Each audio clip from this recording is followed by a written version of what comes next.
عوامی action committee کی اپنی جانب سے بھی جو ہے وہ ٹویٹ کیا گیا کہ جناب فی الوقت مکمل طور پہ جو ہے وہاں پہ امن موجود ہے، بعد میں کیا ہوگا اس کا علم اللہ تعالیٰ ہی بہتر جانتا ہے، لیکن اس وقت تک ہر طرف امن و امان ہی ہے۔ امریکہ اور ایران کے درمیان معاہدے پر جناب الیکٹرانک دستخط کی تقریب جو ہے وہ آج بتایا جا رہا ہے کہ ہوگی۔ ڈونلڈ ٹرمپ نے کہا کہ ایران سے کل معاہدے پر دستخط ہونے ہیں، دستخط ہوتے ہی آبنہ حرمت سب کے لیے کھل جائے گی، جب سکون ہو جائے گا تو مناسب وقت پر جا کر ایٹمی مواد کی باقیات حاصل کر لیں گے۔ بھارت کے ساتھ جناب بہت برا ہو رہا ہے، امریکہ کی جانب سے ایک زناٹے دار تھپڑ پڑا ہے بھارت کو۔ ہم نے جو انڈین چینلز کو جو مانیٹر کیا ہے اس میں جناب مودی کو بڑی ٹکا کے وہاں پہ گالیاں پڑ رہی ہیں۔ السلام علیکم ناظرین، میں ہوں منصور علی خان، اپنے ڈیل چینل کے اوپر آپ کو خوش آمدید کہیں گے۔ پچھلے 12 گھنٹے کی آمدنی خبروں کے ساتھ ایک دفعہ پھر آپ کے سامنے حاضر، آپ سے درخواست چینل کو سبسکرائب کرنا مت بھولیے، بیل آئیکن پریس کیجیے، اگر آپ کو ہماری ویڈیو پسند آئے اسے لائک اور شیئر ضرور کیجیے گا۔ آپ کے چند سوالات بھی جو ہے وہ اس ویلاگ کے اندر شامل کیے جائیں گے آخر میں چل کے، کیونکہ بہت دیر ہو گئی تھی۔ ہم کوشش کرتے ہیں کہ ویکینڈز کے اوپر جو ہے آپ کے چند کویسچنز جو ہیں وہ شامل کریں، تو آخری پورشن کے اندر جو ہے اسے شامل کریں گے۔ میں امریکہ اور ایران کے حوالے سے کیا تازہ اپڈیٹس ہیں، آج ایک بڑا دن ثابت ہو سکتا ہے، اس کے بارے میں بھی بات کریں گے، اور بھی کچھ بڑی اہم خبریں ہیں۔ بھارت کے ساتھ جناب بہت برا ہو رہا ہے اور امریکہ کی جانب سے ایک زناٹے دار تھپڑ پڑا ہے بھارت کو، یہ بھی آپ کو بتائیں گے، لیکن سب سے پہلے ذرا میں اپڈیٹ آپ کو آزاد کشمیر کے حوالے سے دینا چاہوں گا، چونکہ ظاہری بات ہے لوگوں کا فوکس جو ہے وہ وہاں پہ بھی ہے کہ وہاں پہ تازہ اپڈیٹس جو ہیں وہ کیا ہے۔ میری اب سے کچھ دیر پہلے ایک بڑے ہی امپورٹنٹ ذرائع سے جو ہے وہ گفتگو ہوئی ہے، اور انہوں نے مجھے کیا بتایا ہے، تازہ ترین معاملات جو ہے وہ کہاں تک پہنچے ہوئے ہیں، وہ میں تفصیلات جو ہے وہ آپ کے ساتھ شیئر کروں گا۔ اچھا جی، سچویشن یہ ہے کہ مختلف شہر جو ہیں ان کی مختلف سچویشنز ہیں بندش کی اور کھلے ہونے کی۔ سب سے پہلے مظفر آباد کے حوالے سے آپ کو بتا دیں، تقریباً آپ سمجھ لیجئے کہ تقریباً 60% جو ہے 60 to 70% جو ہے وہ مارکیٹس وہاں پہ بند ہیں، لیکن راولہ کوٹ جو ہے وہ مکمل طور پہ بند بتایا جاتا ہے، اس کی سچویشن کچھ یہ ہے۔ اس کے علاوہ جو چند شہر ایسے ہیں وہ مکمل کھلے ہوئے ہیں۔ ایک بات یہ مظفر آباد کے حوالے سے جو مجھے اپڈیٹ آئی ہے وہ یہ ہے کہ وہاں پہ تاجران کی ایک کمیٹی جو ہے ان کی وہاں کی انتظامیہ سے جو ہے وہ ملاقات ہوئی ہے، اور انہوں نے کہا کہ جی اگر آپ ہمیں پروٹیکشن دیتے ہیں تو پھر ہم جو ہے وہ دکانیں کھولنے کے لیے تیار ہیں۔ اس کی 2-3 ریزنز ہیں کیوں اب یہ سب کچھ ہو رہا ہے۔ ایک تو آہستہ آہستہ جو ہے وہ چیزوں کی شارٹیجز اب آزاد کشمیر کے اندر جو ہے وہ محسوس کی جا رہی ہیں۔ مثال کے طور پہ بہت سے لوگ جو ہیں جو عام طور پہ یہاں پہ جو سامان جاتا تھا 2 مختلف روٹ سے جاتا تھا، ایک تو پنڈی سے اور دوسرا مانسیرا والی سائڈ سے جو ہے جو دوسرا روٹ ہے وہاں سے مظفر آباد جاتا تھا، لیکن وہاں پہ چونکہ اب 6 دن کے اندر جو ہے یہ احتجاج داخل ہو گیا، تو اس کی وجہ سے جو سپلائی چینز ہیں مختلف چیزوں کی، خاص طور پہ کھانے پینے کی اشیاء کی، وہ بڑی بری طرح ڈسرپٹ ہوئی ہیں، اور اس کو اب دکاندار بھی ختم کرنا چاہتے ہیں، اور جو خریدار ہیں جو ایکچولی یہ چیزیں خریدنا چاہتے ہیں کھانے پینے کی اشیاء، ظاہری بات ہے کھانا پینا تو ہے نا وہاں پہ لوگوں نے، تو وہ بھی اب چاہتے ہیں کہ یہ سپلائی جو ہے دوبارہ بحال ہونی چاہیے۔ لیکن مسئلہ یہ ہے کہ سپلائی کرنے والے جو لوگ ہیں وہ اس وجہ سے سپلائی کرنے سے کتراتے ہیں کہ بھئی یہ نہ ہو کہ وہاں پہ کوئی دنگا فساد ہو جائے اور ان کی گاڑیوں کو نظر آتش کر دیا جائے یا توڑ پھوڑ کی جائے یا ان کی جان کو خطرہ ہے، تو اس وجہ سے وہ سپلائی اب تک نہیں کر رہے تھے۔ لیکن اب انتظامیہ جو ہے وہ اس چیز کو انشور کرنا چاہ رہی ہے کہ جناب ان کو سیفٹی جو ہے پرووائڈ کی جائے اور وہ سپلائی چین اور دکانیں جو ہیں وہ دوبارہ کھلنا وہاں پہ شروع ہوں۔ ایک بات، دوسری بات یہ کہ میری اطلاعات کے مطابق جو راولہ کوٹ کے باہر جو ہے وہ راولہ کوٹ میں پرامن دن گزرا ہے، کوئی کسی قسم کے کلیشز وہاں پہ نہیں ہوئے ہیں، لیکن نمبرز جو ہیں وہ اب اوپر نیچے ہوتے ہیں۔ مثال کے طور پہ دن کے وقت جو ہے وہ جہاں پہ دھرنا دیا گیا ہوا تھا وہاں پہ ایک موقع پہ 3000 لوگ ہوئے، پھر ایک موقع پہ 5000 لوگ ہوئے۔ جب وہاں پہ عمر نذیر کشمیری جب وہاں پہ خطاب وغیرہ کر رہے تھے تو ظاہری بات ہے یہ تعداد جو ہے وہ بڑھ جاتی تھی، لیکن اس کے بعد جب وہ ہٹتے تھے تو اس کے بعد تعداد جو ہے وہ آہستہ آہستہ کم ہونا شروع ہو جاتی تھی۔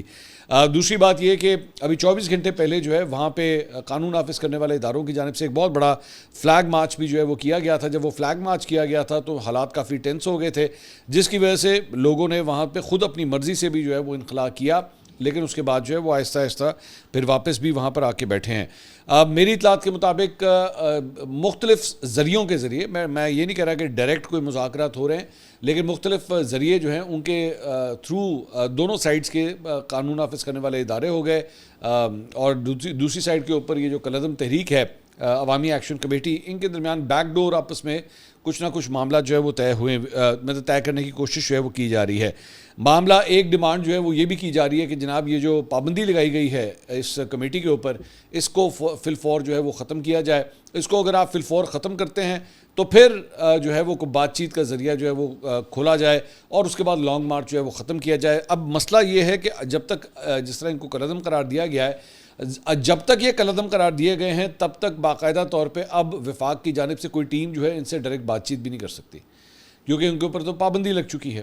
پابندی لگی ہوئی کسی بھی گروپ کے ساتھ یا کسی بھی گروہ کے ساتھ جو ہے وہ بات چیت نہیں کی جا سکتی. تو اس لیے اب ان کی بھی یہ ڈیمانڈ ہے کہ جناب یہ جو ہمیں کالعدم قرار دیا گیا ہے اس کو ختم کریں تاکہ اس کے بعد ہم بات چیت کا جو ہے وہ سلسلہ دوبارہ شروع کریں.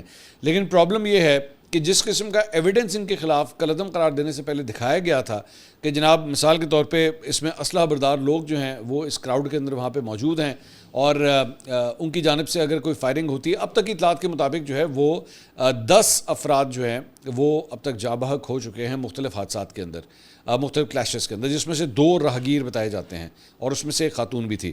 تو یہ جو لاس آف لائف ہے یا جانوں کا ضیاع ہے، یہ بڑی امپورٹنٹ بات ہے کہ عوامی ایکشن کمیٹی سے یہ مطالبہ کیا جا رہا ہے کہ جی ان سے جب تک اپنے آپ کو الگ نہیں کریں گے، یہ جو اسلحہ وغیرہ اندر داخل ہوا ہے کراؤڈ کے اندر، یہ سب سے پہلے جو ہے یہاں سے نکلنا بہت ضروری ہے. اس کے بعد ہی معاملہ جو ہے وہ کسی طرف آگے جائیں گے. اب ظاہری بات ہے کیونکہ اتنے دن ہو چکے ہیں، ایک بات جو مجھے کم از کم مختلف ذریعے سے پتہ لگی ہے، یہ ڈیسائیڈ کر لیا گیا ہے کہ جناب ان لوگوں کو راولہ کورٹ سے جو ہے کسی بھی صورت جو ہے مظفر آباد نہیں آنے دیا جائے گا، کسی صورت نہیں آنے دیا جائے گا.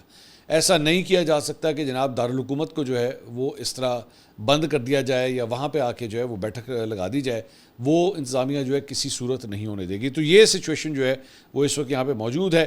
دوسری جانب عوامی ایکشن کمیٹی کی اپنی جانب سے بھی جو ہے وہ ٹویٹ کیا گیا کہ جناب فی الوقت مکمل طور پہ جو ہے وہاں پہ امن موجود ہے. انہوں نے کہا جی فون نمبر لگتے ہیں، تاہم سروس کی سست رفتاری کے باعث کالز میں بعض اوقات مسئلہ پیش آتا ہے. موسم کی خرابی کے سبب بجلی کچھ دیر کے لیے بند رہی تھی جو اب بحال ہو چکی ہے. براہ کرم افواہوں اور غیر مصدقہ اطلاعات پر کان نہ دھریں. بعد میں کیا ہوگا اس کا علم اللہ تعالیٰ ہی بہتر جانتا ہے، لیکن اس وقت تک ہر طرف امن و امان ہی ہے. تو یہ جو امن و امان ہے یہ میرا خیال میں تو ایک بلیسنگ ہے. ظاہری بات ہے میں تو خود چاہتا ہوں کہ یہ امن جو ہے وہ ہمیشہ وہاں پہ قائم رہے. سو فار جو ہے وہ یہ اپڈیٹ تھی، میں نے سوچا یہ جو ہے وہ آپ کے ساتھ شیئر کر دی جائیں. اس کے علاوہ وزیر اعظم آزاد کشمیر فیصل ممتاز راٹھور نے کہا ہے کہ ریاست اپنی ریٹ کو قائم کرے گی. کالعدم ایکشن کمیٹی اپنی کال آف کرے ہر طرح سے، پھر اس کے بعد جو ہے وہ بات چیت کی جائے گی. وہی جو میں بتا رہا تھا کہ جناب کالعدم جو ہے اسے جو پابندی لگی ہے اسے وہ بھی ڈیمانڈ کر رہے ہیں کہ جی اسے ختم کیا جائے. انہوں نے کہا کہ جی میں یہ قطعاً یہ نہیں کہوں گا کہ آزاد کشمیر کی اس وقت صورتحال اچھی ہے. ریاست اس وقت ایک امتحان میں ہے. مظاہروں کے دوران جن کی جانیں گئیں ان کی کوئی قیمت نہیں ہو سکتی. ماضی میں جب ہم مذاکرات کی ٹیبل پر بیٹھے تو 14 قیمتی جانیں ضائع ہوئی تھیں. میری باتوں کو اس وقت ایکشن کمیٹی نے نہ غور سے سمجھا اور نہ سنا. انہوں نے کہا کہ ریاست اپنی ریٹ کو قائم کرے گی. آپ اپنی کال آف کریں، آپ کے ساتھ ہر طرح سے بات چیت کی جائے گی. اس طرح سے اب مذاکرات ممکن اب نہیں رہے. سب سے پہلے آپ کو یہ کال، اپنی جو کال ہے لانگ مارچ کی، اسے ختم کرنا ہوگا. خواتین اور بچوں کو تحریک کا حصہ بنانے سے متعلق سوال پر انہوں نے کہا کہ جو لوگ بھی کسی تحریک کا حصہ بنتے ہیں وہ بے قصور ہوتے ہیں. انہیں خواب دکھائے جاتے ہیں، ان کی من پسند باتیں بتائی جاتی ہیں. خواجہ آصف صاحب نے ٹویٹ کیا، انہوں نے کہا بات چیت کی ابتدا ریاست سے وفاداری اور مکمل اطاعت سے ہوتی ہے. آزاد کشمیر کے کچھ بہکے ہوئے بھائی جو آج کل کسی ایجنڈے پر چل رہے ہیں وہ آئین پاکستان کے آرٹیکل 5 کو ضرور پڑھیں جو ریاست سے غیر متزلزل وفاداری کا تقاضا کرتا ہے. اس کے علاوہ ریاستی اداروں کے خلاف ہرزہ سرائی اور نفرت انگیز بیانات پر میرپور کے عمران شیخ کے خلاف جو ہے وہ جناب ایک مقدمہ درج کر لیا گیا ہے. ملزم نے برطانیہ میں عوامی اجتماع میں ریاستی اداروں کے خلاف اشتعال انگیز اور توہین آمیز بیانات دیے. عمران شیخ کے خلاف تھانہ سٹی میرپور کے اندر جو ہے وہ مقدمہ درج کر لیا گیا ہے. اچھا جی، اس کے علاوہ اب دوسری خبروں کی طرف آتے ہیں. امریکہ اور ایران کے درمیان معاہدے پر جناب الیکٹرانک دستخط کی تقریب جو ہے وہ آج بتایا جا رہا ہے کہ ہوگی. اور دفتر خارجہ کی جانب سے بیان میں کہا گیا کہ اسحاق ڈار صاحب نے سعودی عرب کے وزیر خارجہ شہزادہ فیصل بن فرحان سے ٹیلی فونک گفتگو کی ہے اور خطے کی صورتحال، امریکہ ایران مذاکرات اور آئندہ علاقائی سفارتی سرگرمیوں کے اوپر جو ہے وہ تبادلہ خیال کیا گیا ہے. دوسری جانب ڈونلڈ ٹرمپ نے امریکہ اور ایران کے ممکنہ امن معاہدے سے متعلق شہباز شریف کا بیان جو ہے، وزیر اعظم کا بیان اپنے سوشل میڈیا پلیٹ فارم کے اوپر جو ہے شیئر کیا، کوٹ ٹویٹ کیا انہوں نے. اور شہباز شریف نے اپنے بیان میں کہا تھا کہ امریکہ اور ایران پہلے سے کہیں زیادہ امن معاہدے کے قریب ہیں اور توقع ہے کہ آئندہ 24 گھنٹوں میں اس معاہدے کو حتمی شکل دے دی جائے گی۔ وزیر اعظم نے کہا کہ پاکستان معاہدے کی تکمیل کے فوراً بعد اس پر الیکٹرانک دستخط کے لیے تیاریاں کر رہا ہے، جبکہ اگلے ہفتے تکنیکی سطح کے مذاکرات بھی متوقع ہیں۔ انہوں نے مذاکراتی عمل میں تعاون پر امریکہ اور ایران کا شکریہ ادا کیا۔ اس کے علاوہ ڈونلڈ ٹرمپ نے کہا کہ ایران سے کل معاہدے پر دستخط ہونے ہیں، دستخط ہوتے ہی آبنہ ہرمز سب کے لیے کھل جائے گی، جب سکون ہو جائے گا تو مناسب وقت پر جا کر ایٹمی مواد کی باقیات حاصل کر لیں گے۔ سوشل میڈیا کے اوپر ٹرمپ نے کہا کہ اوباما کا ایران سے معاہدہ ایسا آسان، خوبصورت اور ہموار راستہ تھا جو ایٹمی ہتھیار تک لے جاتا، اور ایران 6 سال پہلے ہی جوہری ہتھیار حاصل کر لیتا اور اب تک استعمال بھی کر چکا ہوتا۔ ٹرمپ نے کہا کہ میرا ایران کے ساتھ معاہدہ اس کے بالکل برعکس ہے، یہ ایٹمی ہتھیار نہ ہونے کی دیوار ہے۔ اب وہ نہ ایٹمی ہتھیار چاہتے ہیں اور نہ ہی وہ اسے حاصل کر سکیں گے، چاہے خرید کر ہو یا پھر بھی کسی اور طریقے سے۔ یہ معاہدہ کل دستخط کے لیے تیار ہے اور جیسے ہی اس پر دستخط ہوں گے آبنہ ہرمز سب کے لیے کھل جائے گی۔ ٹرمپ کے مطابق ایران کے ساتھ انہوں نے کہا ہمارا تعلق سابقہ انتظامیہ کے مقابلے میں بالکل مختلف اور بہتر ہے۔ اوباما کی طرف سے انہیں دیے گئے سینکڑوں ارب ڈالر اور 1.7 ارب ڈالر نقد کے برعکس اس معاہدے میں کوئی رقم کا تبادلہ نہیں ہوگا۔ مناسب وقت پر جب حالات مکمل طور پر پرسکون ہو جائیں گے ہم جائیں گے اور ایٹمی مواد جو ہے وہ حاصل کر لیں گے۔ یہ اس قسم کے تند و تیز جو بیانات جو دیے جا رہے ہیں نا، یہ بھی ایک بہت بڑی ہرڈل ہے کہ ابھی تک جو ہے وہ اس پہ کلیئرٹی جو ہے وہ نہیں آ رہی۔ دوسری جانب ایران کے وزیر خارجہ عباس عراقچی نے اعلان کیا ہے کہ امریکہ سے معاہدے پر ڈیجیٹل اور ریموٹلی دستخط کیے جائیں گے۔ یہ انتہائی اہم سوال ہے کہ اپنی نوعیت کے اہم ترین تاریخی معاہدے پر ڈیجیٹل دستخط کی ضرورت کیوں پیش آئی۔ مشرق وسطیٰ سے تعلق رکھنے والی ایک اہم سفارتی ذریعے نے کہا کہ ایران اور امریکہ کے وفود کے لیے جنیوا میں تمام تر انتظامات کو حتمی شکل دی جا رہی تھی، کیونکہ یہ دستخط دونوں ملکوں کے نمائندوں کو ذاتی حیثیت میں کرنے تھے۔ ایران کو تاحال امریکہ اور اسرائیل پر اعتماد نہیں اور دو بنیادی چیزوں کی وجہ سے ایران میں پالیسی ساز ادارے آخری لمحات میں اس نتیجے پر پہنچے کہ ذاتی حیثیت کے بجائے معاملہ فی الحال ریموٹلی انجام دیا جائے۔ نام ظاہر نہ کرنے کی شرط پر سفارتی ذریعے نے کہا کہ اگر یہ تقریب جنیوا کے بجائے پاکستان میں رکھی گئی ہوتی تو عین ممکن تھا کہ ایرانی وفد پاکستان آ جاتا، کیونکہ ایران کو جن 2 باتوں پر تاحال تحفظات ہیں ان میں سے ایک بڑی حد تک دور ہو جاتا۔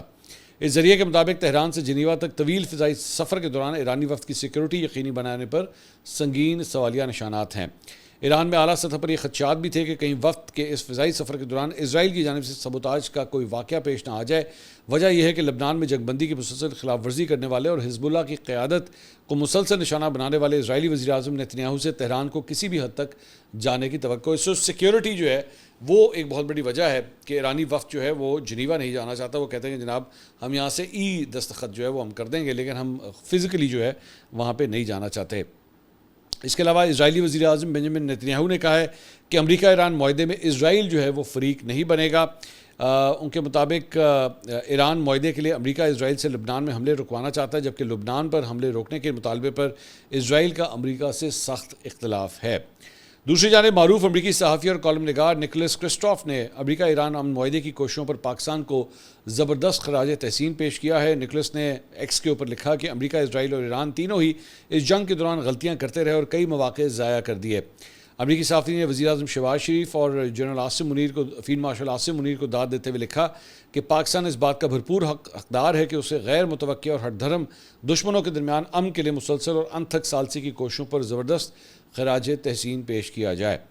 اس کے علاوہ جناب جیو نے رپورٹ کیا ہے کہ وزیر داخلہ محسن نقوی نے لاہور میں غیر رسمی گفتگو کرتے ہوئے کہا ہے کہ ایران امریکہ معاہدے سے متعلق 1-2 دن میں جو ہے وہ اچھی خبر آئے گی۔ انہوں نے کہا کہ امریکہ ایران جنگ کا مسئلہ جلد حل ہو جائے گا اور صلح ہوگی۔ وزیر اعظم اور فیلڈ مارشل پاکستان کی نمائندگی کریں گے۔ انہوں نے کہا کہ تیل کی قیمتوں کو پلاننگ کے ساتھ مستحکم رکھا گیا ہے، ایسا نہ کرتے تو پٹرول کی قیمت 250 روپے ایک ہی وقت میں جو ہے وہ بڑھ جاتی۔ ایکسپریس نیوز سے ایک جرنلسٹ ہیں محمد عمیر، انہوں نے ٹویٹ کیا کہ محسن نقوی صاحب کا کوٹیشن یہاں پہ انہوں نے لکھا ہوا ہے، اب مجھے پتہ نہیں ہے کس حد تک صحیح ہے، لیکن انہوں نے ان کو کوٹ کرتے ہوئے کہا گیا کہ جی سہیل وڑائی صاحب کی عمر اب ریٹائرمنٹ کی ہے، ان کو ریٹائرمنٹ لے لینی چاہیے، حکومت ٹائم پورا کرے گی، پریشان ہونے کی ضرورت نہیں ہے۔ سہیل وڑائی صاحب نے وہ ابھی ریسنٹلی ایک کالم لکھا تھا جس میں انہوں نے کہا تھا کہ جی جولائی کے بعد جو ہے وہ حکومت کا مشکل وقت جو ہے وہ شروع ہو جائے گا، لیکن اس کو محسن نقوی صاحب نے جو ہے وہ ٹوٹلی ڈینائی کیا ہے کہ اس میں کوئی حقیقت نہیں ہے۔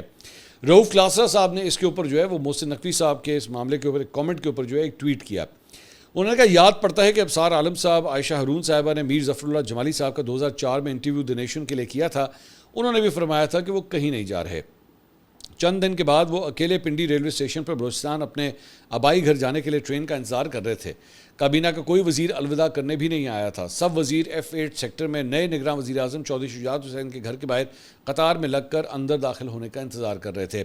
اس سے پہلے 1988 میں محمد خان جنیجو بیرون ملک دورے سے لوٹے تو پریس کانفرنس کرنے سے چند لمحے پہلے انہیں بتایا گیا سر اب آپ گھر جائیں گے، وزیر اعظم ہاؤس نہیں۔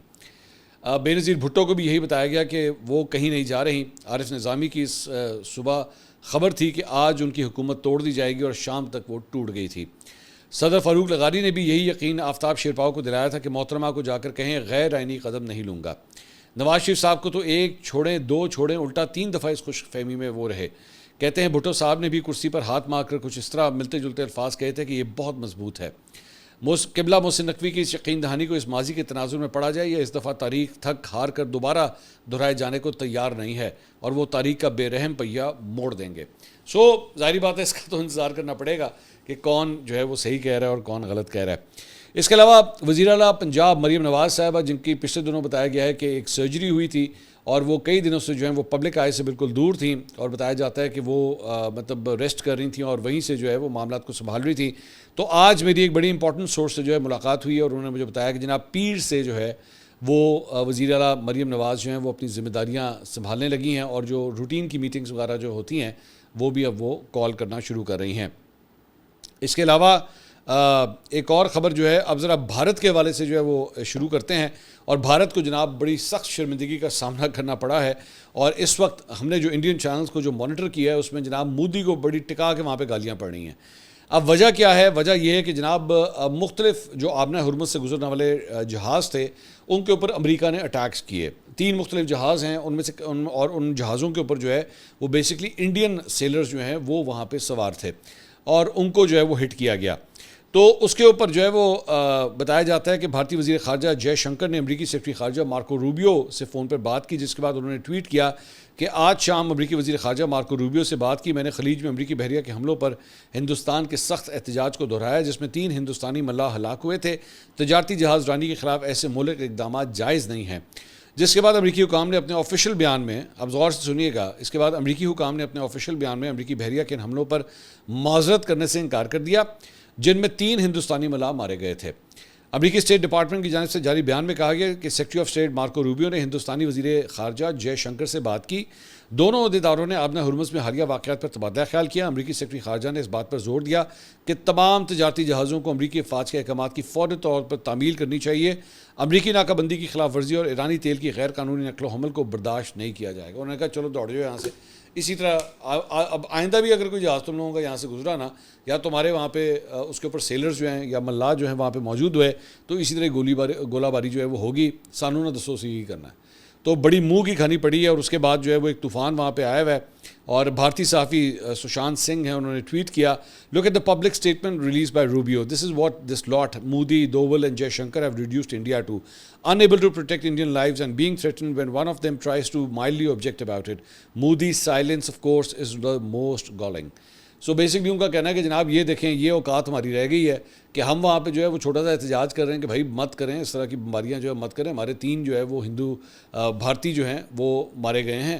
تو اس کے اوپر انہوں نے کہا کہ جناب ایسے ہی ہوگا، آپ جو ہے خبردار یہاں سے گزرنے کی جو ہے کوئی کوشش نہ کریں۔ انہوں نے کہا یہ 2 ٹکے کی اوقات ہے آپ کی، یہ 2 ٹکے کی اوقات ہے کہ انڈیا کا وزیر خارجہ جو ہے وہ اس کو بات کرتا ہے اور وہاں سے اسٹیٹ ڈپارٹمنٹ جو ہے وہ یہ بیان جاری کرتا ہے کہ ایسے ہی ہوگا، اس میں کوئی تبدیلی نہیں ہوگی۔ بھارتی سیاستدان ششی تھرور نے بھی ٹویٹ کیا، انہوں نے کہا یہ سرکاری امریکی بیان پڑھ کر بہت زیادہ دھچکا لگا جس میں بے گناہ ہندوستانی جانوں کے نقصان پر افسوس یا تعزیت کا کوئی اظہار نہیں ہے۔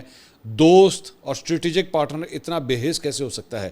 ان اہم آبی گزرگاہوں پر سفر کرنے والے تقریباً ہر تجارتی جہاز پر ہندوستانی عملہ سوار ہوتا ہے۔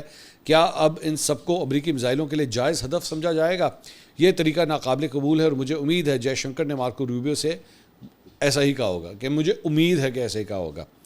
تو یہ جناب جو ہے وہ خبر سامنے آئی۔ دوسری جانب بھارتی آرمی چیف جنرل نروانے انہوں نے بی بی سی کو ایک انٹرویو دیا ہے اور انہوں نے اس میں بالی ووڈ کی ایسی تیسی پھیر کے رکھ دی ہے۔ بیسکلی ان سے سوال ہوا کہ یہ بتائیے جنرل صاحب آپ کی فیورٹ جو ہے وہ وار مووی کون سی ہے؟ انہوں نے کہا جی دی لانگسٹ ڈے، یہ مجھے کافی پسند ہے کیونکہ یہ حقیقت کو جو ہے وہ پورٹرے کرتی ہے، حقیقت کے کافی زیادہ قریب ہے۔ تو اس پہ جو ہے انہوں نے کہا کہ انہوں نے کہا کہ ہماری جو بالی ووڈ کی البتہ جو فلمیں ہوتی ہیں وہ غلط چیزیں پورٹرے کرتی ہے. ان سے سوال ہوا کہ آپ کوئی ایسی بالی ووڈ فلم ہے جو آپ کی فیورٹس میں شامل ہو, تو جنرل نروانے نے کہا کہ نہیں, کیونکہ اس میں سچائی نہیں دکھاتے, اور سچائی یہ ہے کہ وار از اے بلڈی گیم. وہ اس کو رومانٹک بنا کر دکھاتے ہیں جس سے لوگوں کو غلط تاثر ملتا ہے کہ جنگ ایک عام چیز ہے. ایسا نہیں ہے. کسی پر جنگ مسلط کرنا یا حملہ کرنا بہت سوچ سمجھ کر کرنا چاہیے. تو یہ بیسکلی اس طرح کی آپ نے دیکھا ہوگا سنی دیول وغیرہ کی فلمیں, اور ان لوگوں کی جو فلمیں ہیں ان کو بڑا شوق ہوتا ہے وہ بنانے کا کہ جناب بس انڈیا کی فوج جو ہے وہی سب کچھ کرتی رہتی, باقی سارے بھاویں چینی ہوں پاکستانی ہوں کوئی بھی یہ سمجھتے ہیں کہ کچھ بھی نہیں ہے. تو ان کو جو ہے وہ بیسکلی ریالٹی چیک ان کے اپنے انڈین آرمی چیف نے دے دیا کہ بندے دے بچے بڑھوں, یہ وار ہے, یہ اس طرح نہیں ہوتا ہے کہ بالی ووڈ کی فلم نہیں ہے کہ جس طرح تم نے سمجھا جناب ہیرو کی جو ہے وہ اس طرح انٹری ہو رہی ہے. آپ کچھ کویشچنز جو ہیں وہ آپ کے ایڈ کر لیتے ہیں. صابر سلطان صاحب نے سوال کیا, منصور بھائی آپ نے کھیلوں کے بجٹ پر تبصرہ کرتے ہوئے کہا کہ اس بجٹ میں تو کوئی گولڈ میڈل نہیں جیتا جا سکتا, مہربانی فرما کر ماہانہ ہو جو 40,700 روپے والی خبر پر بھی تجزیہ کریں, کیا اتنے روپے میں گھر چلتا ہے؟ نہیں, بالکل نہیں چلتا بھائی, بالکل بھی نہیں چلتا. لیکن حقیقت یہ ہے کہ کیا آپ کی جو موجودہ حکومت ہے کیا اس کا غریب انسان کے ساتھ کوئی کنیکشن ہے؟ 40,700 تو آپ چھوڑ دیجئے نا, کیا اس ملک میں 40,700 کی تنخواہ کو انشور بھی کیا جاتا ہے؟ سب سے پہلے تو سوال یہ ہے نا. اب باقی تو پیسوں تو آپ چھوڑ ہی دیجئے. کیا آپ مجھے کہہ سکتے ہیں کہ پاکستان کے اندر جو ہے وہ کوئی بھی شخص جو ہے وہ منیمم 40,700 روپے پہ کام کرتا ہے؟ نہیں کرتا. یہی حقیقت ہے کہ نہیں کرتا. تو 40,700 کے اوپر کیا گزر بسر ہو رہی ہے؟ میں تو کہتا ہوں کہ بہتر تو یہ ہو کہ ان لوگوں کے جتنے بھی آپ کے پارلیمنٹ کے اندر MNAs MPs ہیں نا, سب کو کہیں کہ اپنے پورے اس ٹینیور میں, زیادہ مشکل کام نہیں ہے, پورے اس ٹینیور میں 40,700 روپے ان کے ہاتھ میں پکڑائیں اور ان سے کہیں گھر چلائیں. اب اس کے اوپر یہ جو ٹائم ہے نا, ٹائم ہے 365 ہے نا, چلیں 365 دن ہوتے ہیں نا, اور کچھ نہیں تو آپ تمام ایم این ایس کو کہیں کہ ایک ایک دن نا, ایک ایم این اے وہ 40,700 روپے میں اپنا جو ہے نا مہینہ گزار کے دکھائے. بہت مشکل کام ہے, ہو ہی نہیں سکتا, مشکل کا کام ہے, ہو ہی نہیں سکتا. اس کے علاوہ ریاض خالد صاحب نے سوال کیا, منصور بھائی یہ کوئی جتھا نہیں بلکہ تمام کشمیری قوم اکٹھی ہے, جن 12 نشستوں کا معاملہ ہے اگر انہیں رکھنا اتنا ضروری ہے تو پھر متناسب نمائندگی کے تحت کم کر کے 4 یا 6 رکھ دی جائیں. میرا سوال ہے کہ کیا کشمیر سے زیادہ اہم یہ 12 نشستیں ہیں؟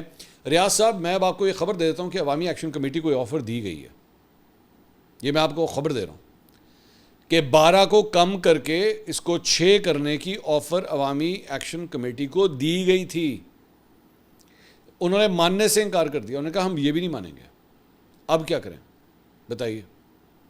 جو حل آپ خود ریاض صاحب آپ بتا رہے ہیں نا, یہ آفر ان کو دی گئی تھی, انہوں نے نہیں ایکسیپٹ کی. اب بتائیے اس کا سولوشن کیا ہے پھر؟ رانا مسرور صاحب نے سوال کیا, آزاد کشمیر کی حکومت کا عوامی جوائنٹ ایکشن کمیٹی کے ممبران کے بارے میں موقف اپنی جگہ, لیکن سوال ہے کہ آزاد کشمیر کی پوری قوم کیوں جوائنٹ عوامی ایکشن کمیٹی کے ساتھ کھڑی ہے؟ اس لیے کیونکہ ان کے دیگر مطالبات کافی جائز ہیں.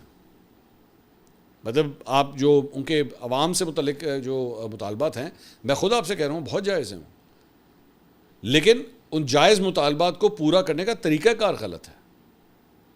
میرا اعتراض اس کے اوپر ہے. ان میں سے کچھ مطالبات جو ہیں وہ ایسے ہیں جن کو کئی سال لگیں گے پورا ہونے میں, وہ یوں کر کے 12 گھنٹے میں نہیں کمپلیٹ ہو سکتے. اور ان باقی مطالبات کے اندر جو ہے وہ کچھ آپ اس طرح کی باتیں اگر کرنا شروع کر دیں جس سے آپ کو یہ لگے کہ جناب آپ تو ایکچولی پاکستان سے اپنے آپ کو جو ہے وہ دور کرنا چاہتے ہیں, یا پاکستان کی جو آپ کے ساتھ ایک بردرہڈ ہے آپ اس کو جو ہے وہ ڈاؤٹ کر رہے ہیں, تو پھر آپ کے باقی مطالبات سے نظریں ہٹ جاتی ہیں اور اس ایک مطالبے کی طرف ساری نظر چلی جاتی ہے. مسئلہ اس بات کا ہے. اس کے علاوہ زنیر انور کا سوال ہے, جی منصور بھائی ہر طرف سے معاہدے کی باتیں ہو رہی ہیں, تو کیا واقعی اب ایران امریکہ جنگ ختم ہونے جا رہی ہے؟ اور دوسرا سوال یہ کہ معاہدہ ہونے کے بعد پاکستان میں پٹرول کتنے کا ملے گا؟ بہت اچھا سوال ہے. پہلی بات تو جی بالکل لگ رہا ہے کہ جنگ تو ویسے جو ہے وہ تقریباً ختم ہو رہی ہے, لیکن سینسٹیو ہوگا یہ معاملہ, ذہن میں رکھیے گا, کیونکہ اسرائیل جو ہے وہ کوئی بھی شرارت کسی وقت بھی کر سکتا ہے, یہ ذہن میں رکھیے گا. تو لیکن لگ یہی رہا ہے کہ اگلے 24 گھنٹے میں جو ہے کوئی بڑی ڈیولپمنٹ ہونے جا رہی ہے, فی الحال تو یہی لگ رہا ہے. آپ نے سوال کیا معاہدہ ہونے کے بعد پاکستان میں پٹرول کتنے کا ملے گا؟ سانو ایڈی جلدی نہیں فرق پڑنا ہے, تانوں میں کلیئر کر دیں. آپ یہ مت سمجھیے گا پٹرول جو ہے وہ 100 روپے سستا ہو جائے گا صرف اس لیے کیونکہ اگلے 24 گھنٹے میں اگر کوئی معاہدہ سائن ہو گیا. تو یہ پٹرول کی قیمتیں کم ہوتے نا کئی ہفتے لگ جانے ہیں, بلکہ مہینے لگ جانے ہیں. یہ میں آپ کو پہلے سے ابھی سے بتا دوں. جب تک پوری طرح سپلائی چین جو ہے وہ ری ایکٹیویٹ نہیں ہوگی آئل کی, یہ تب تک پیٹرول کی قیمت واپس مطلب 27 فروری سے کی جو صورتحال تھی 28 سے پہلے، 28 کو جنگ شروع ہوئی تھی 28 فروری کو، اس سے پہلے کی صورتحال میں آنے میں کئی ہفتے لگ جانے اس بارے میں، یہ میں آپ کو بھی سے پروڈکٹ کر کے بتا دوں. اگلی ویڈیو میں آپ سے دوبارہ ملاقات ہوگی. اللہ حافظ.